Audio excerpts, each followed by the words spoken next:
ओम नमः शिवाय। तो आपका स्वागत है हमारे चैनल पाल्म रीडिंग में। और अगर आपको अपना हाथ पढ़वाना है तो हमारे इंस्टाग्राम में मैसेज कर दें। अगर हमें आपके हाथ में कुछ अलग दिखेगा तो हम उस पर वीडियो बनाएंगे, वरना फिर आपको इंस्टाग्राम में मैसेज करके आपके हाथ के बारे में बताएंगे। और हमारे चैनल को सब्सक्राइब ज़रूर कीजिएगा।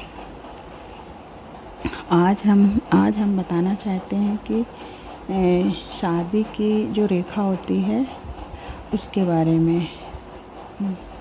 आमतौर पर ये है कि शादियां तो होती हैं, लेकिन जो नए उम्र के लड़के और लड़कियां हैं वो अच्छे से समझ लें कि शादी करना तो अच्छा है, मगर शादी को निभाना उससे भी बहुत बड़ी बात है।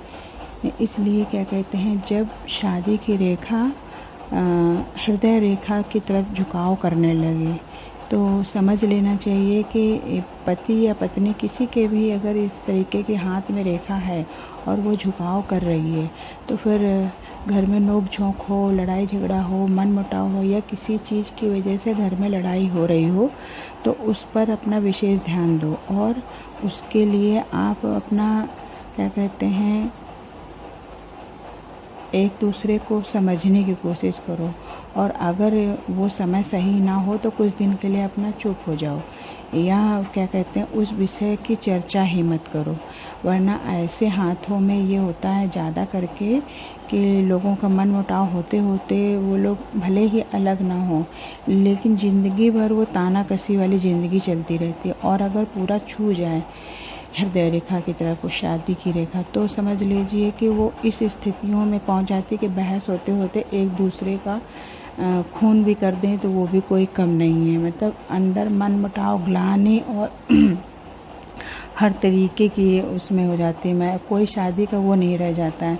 इसलिए या तो कुछ दिन के लिए आदमी को अलग रहना चाहिए, या फिर अपने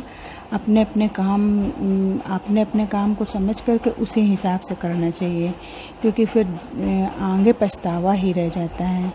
इसलिए हमने आज इस क्या कहते हैं विवाह रेखा जो है उसके विषय में चर्चा किया कि अगर वो हल्की सी भी झुकाव दे और घर में तकरार होने लगे किसी के भी जरिए, तो उसको फिर समझ करके अपने को एडजस्ट करने की कोशिश करो, या फिर अपना भगवान की तरफ ध्यान बांटो। बच्चे अगर हो गए हो तो बच्चों की तरफ भी अपना दिमाग बांटो, वरना क्या कहते हैं घर के कलह होते होते और वो फिर मन मुटाव ही होता रहेगा और कुछ हाथ नहीं लगेगा।